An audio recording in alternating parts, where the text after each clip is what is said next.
And I also want to be on the right side of history. As a matter of fact, I'd rather be on the right side of history than to be the speaker. There was and there is now evidence of abuse of office.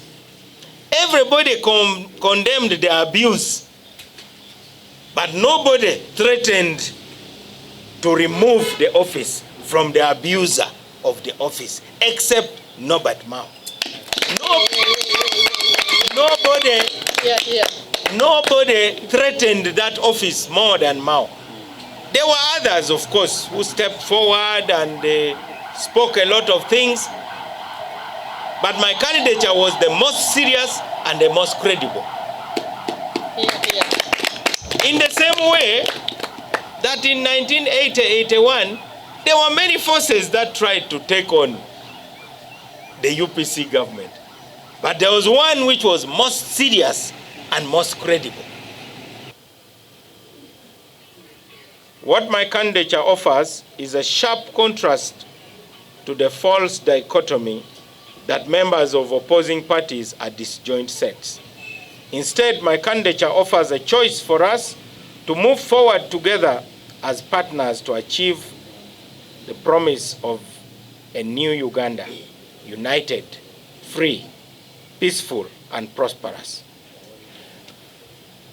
To my friends in the NRM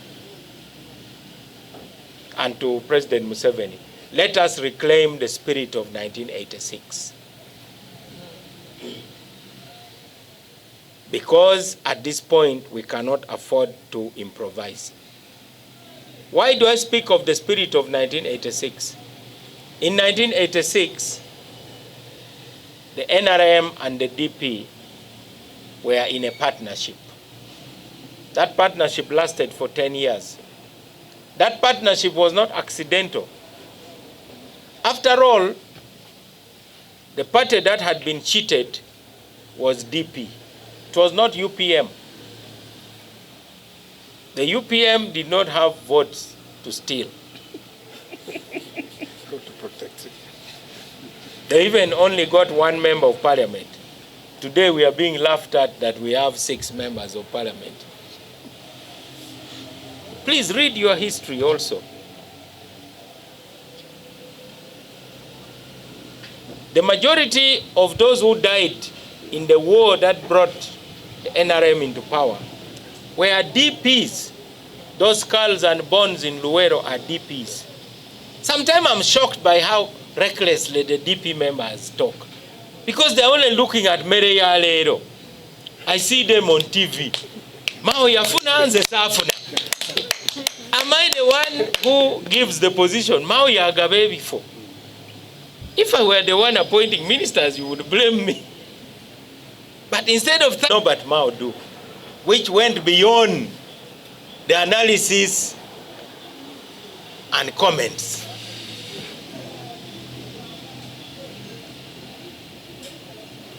The problem we were dealing with was the problem of an individual occupying an office. There was a need for somebody to threaten that office in a credible manner. You all know Newton's first law. A body will continue in the same state of motion until another force acts on it. So the same state of motion was going to continue in Parliament. You saw the endorsements. Even those who are now saying they are now opposing the corruption. Unfortunately, the internet doesn't forget. Imagine their grandchildren. You know, we have now known the 2 categories of politicians, the vertebrates and invertebrates. You remember your biology lesson? Yes. Invertebrates are the what? Those without a spine and a backbone. Ebisani. And those that can stand straight with a backbone. So now, when you are looking at a politician, first ask yourself, is this one an invertebrate or a vertebrate? The same applies for speaker. Do you need a speaker who is an invertebrate or a vertebrate? Again, back to physics, there was inertia. Do you know how much force you need to overcome inertia? I didn't do it alone, but I had to step forward and say, let's go. Someone must say, let's go. We provided the spark. So, to stop this business of bringing mwana wa koja, mwana wa jaja, there must be a minimum of qualification for personal assistants and researchers. And we will make sure the resources are there. But when you're a member of parliament, you go to the village and they say, Mwana wa Senga is there, has no job. Take him to parliament. Then the only job they do is go and bring this money from the bank. Go and do this. After 5 years, what experience have they got which can make them employable? Zero. As party president, I'm proud that I've brought people to be my assistants. I've mentored them. You remember Elvis Kintu. I could not afford to keep him. Eventually, the Lord Mayor stole him. Went and assisted him. I've mentored so many others. You must get people who have potential, not people who are stuck in the village. If they are stuck in the village, first prepare them before bringing them. You cannot bring them immediately. We are also going to ensure that documents of parliament are translated in local languages. Yeah. Parliamentary reports should be translated into local languages. You've seen how the election of speaker has become a national issue. Since when has the election of speaker become an issue for everybody? But now the vegetable sellers, borders, taxi touts, all of them are saying this issue of speakership, because we have made it we have made it clear to them that the kind of person elected speaker will determine the kind of Uganda we will have. Correct. Yeah.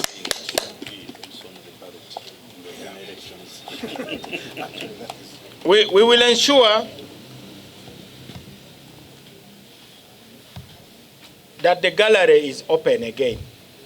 As you know, the gallery, members the Ugandans don't know that they actually are entitled to go to the gallery. We should have a fixed number of people who can come and access the gallery on a first come, first served basis. Those days we used to walk from Makerere, and they would give you little cards. If the cards are finished, they tell you the gallery is now full, try tomorrow. So people would go and queue. Have you seen people queuing to go to the gallery? People are queuing to go and beg for support from MPs. They are not interested in the discussion because they doubt whether it can change their lives. So the most important thing is, but somebody would say, I want to go and see whether the Mbaka is going to increase PDM money access to ensure that corruption stops in the district, or whether my school will get a teacher's house or a new classroom. People are not interested. That's why we said, make Parliament great again. So these are some of the ideas that we have put in place based on the experience that I have. I want to conclude by once again encouraging the members of the 12th Parliament who don't have any sense of entitlement. But I believe in destiny. So today, I want to say that no one has the final word. Even God, by the way, still has something to say about this speakership. And he's going to speak. And God can whisper into important ears the truth. And he's going to do it. God still has a statement to make about this. I told you this before, because you people were looking like those armies that faced Goliath. I even told you about David and Goliath that day here. But you are not listening because you are terrified. You are looking with fear. And I defined for you what fear is. That fear means false evidence appearing real. F-E-A-R. Haven't you proved that it is now right? All the money was actually false evidence. All these material things were false evidence. All the endorsements were false evidence appearing real. But for you, you are thinking that that is the reality. But it was only appearing to be the reality. I have preached from this podium. Sometimes I feel like a pastor. But Ugandans don't listen. What is truly mine will come to me in due course. My destiny will unfold. Because destiny indicates a destination, and it is a matter of time. And what is truly mine will be that place which is the best for me. To our allies in the NRM, the speakership is not just a matter for the NRM. It's not just a matter for the members elected to the 12th Parliament. It's a matter for all citizens. Since the MPs represent the citizens, they cannot ignore the public sentiment. I'm calling upon all Ugandans from now onwards, call your member of parliament and tell them to vote for Mao. If differently, we remained steady.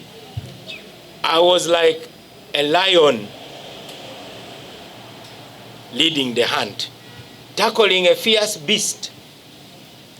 Of course, the hyenas and jackals were taking cover, because you are watching how the fight is going first.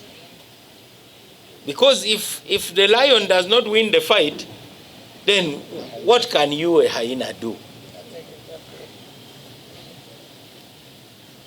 While the lion fought, the hyenas were taking cover, showing their faces once in a while to see how it is going.